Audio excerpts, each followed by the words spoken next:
Hey, what is up, everybody? This is Stevie Breach coming to you here today. A surprising video that I'm going to be making today is that Psycho Sid, Sid, however you know him as in the world of wrestling, passed away. Yeah, I think it was Sid's son posted it on Facebook that his dad had passed away. He'd been battling cancer for the last couple of years. Honestly, I was fully prepared for this finally to be the year of me making the Psycho Sid to the WWE Hall of Fame video. Another wrestler that has passed away, honestly, before his time, and is not going to be able to see his name in lights. I wasn't sure of Sid being like the main event guy to be going into the Hall of Fame, like the main guy that they're putting on the billboards, like, make sure you see Sid go into the Hall of Fame after SmackDown WrestleMania 41 weekend.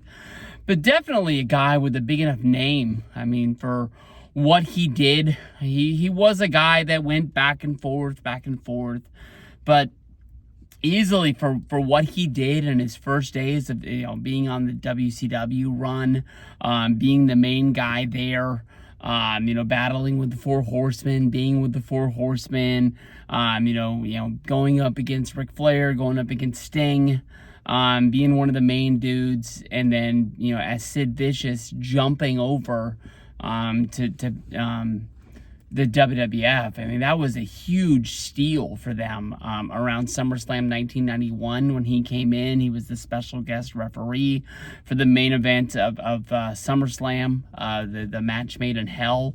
Ultimate Warrior and Hulk Hogan going up against Sergeant Slaughter and his General Adnan, and I can never remember the other guy's name. Iron Sheik, but they called him something else.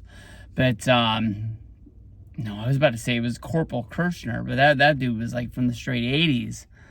Was it Corporal something? He doesn't belong to this. And then of course, right when they get him, Vince has to fire Warrior for basically trying to hold him up for money at SummerSlam 1991. He was already supposed to be like a main guy. I think they thought at that time Hogan was going to be leaving the company after WrestleMania 8, and they needed a main new Hulk Hogan. Basically they're in the panic of no Hogan, no Warrior. What are we going to do? I don't know what the plans would have been if they would have done Flair versus Hogan at WrestleMania 8. I don't really know where Sid would have fit in. It would have been a match just against, some other guy. How would they make him, look strong? But then again, I think one of the things that factors in to WrestleMania 8, Hogan going up against Sid and then Macho Man going up against Ric Flair, was that, Hogan had made No Holds Barred. He had made Mr. Nanny. It looked like he was going to be taking that step into Hollywood, and he wasn't really going to be around. It makes sense that they did the retirement angle for him. So it's pretty good that they did that. Some people always say that Vince promised Sid that he was going to be in the WrestleMania main event. That didn't happen.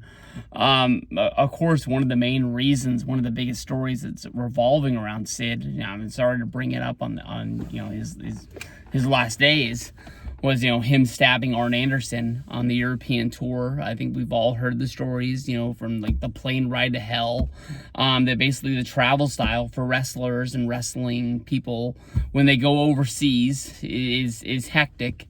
And, boys will be boys, and, they were getting into trouble in their hotel.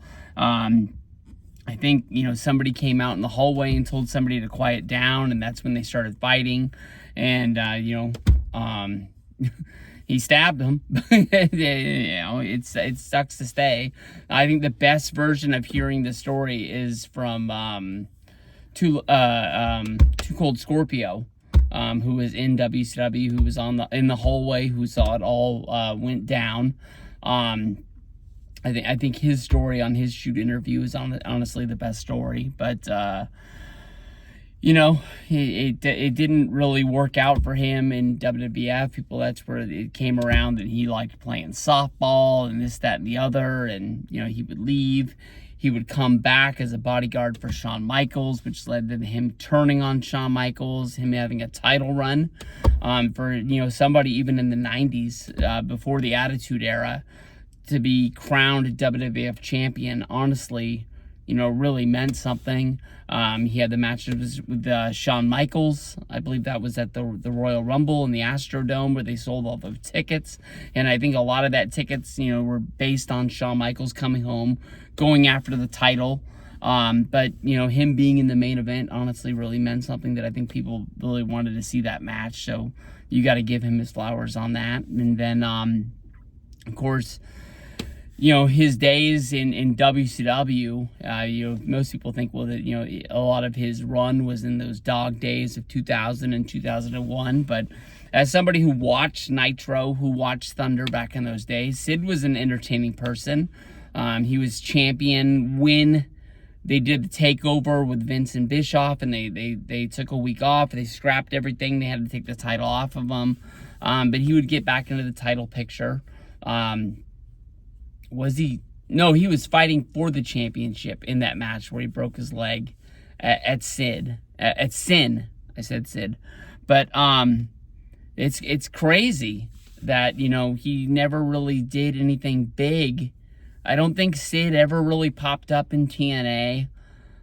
He never had a run there. He had that brief cup of coffee in ECW. When he wasn't with WCW or WWE. I think he did like a weekend.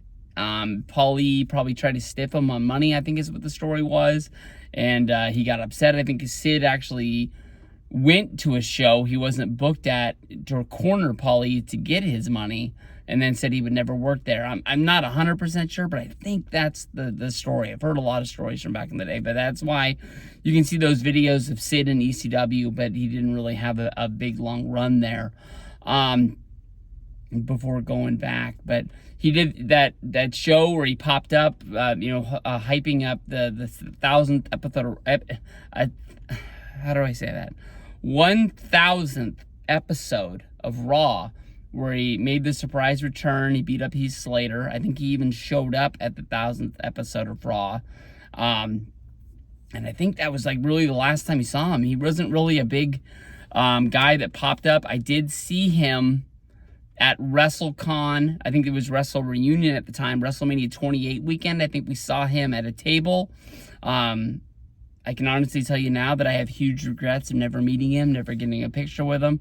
The weekend of SummerSlam, they held the Gathering in the Carolinas. I'm going to say it like that because I don't know if it was north or south. I believe it was in Charlotte. It was a wrestling convention. Sid was at that. I think that was his last appearance that he ever did.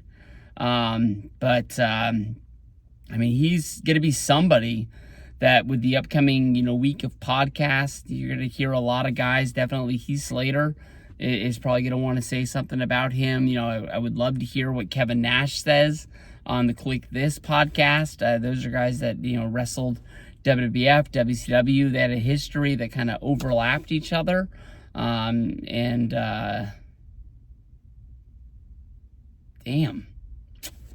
This one isn't really hitting me hard. Like, I know Kevin Nash's son really got me. Scott Hall got me.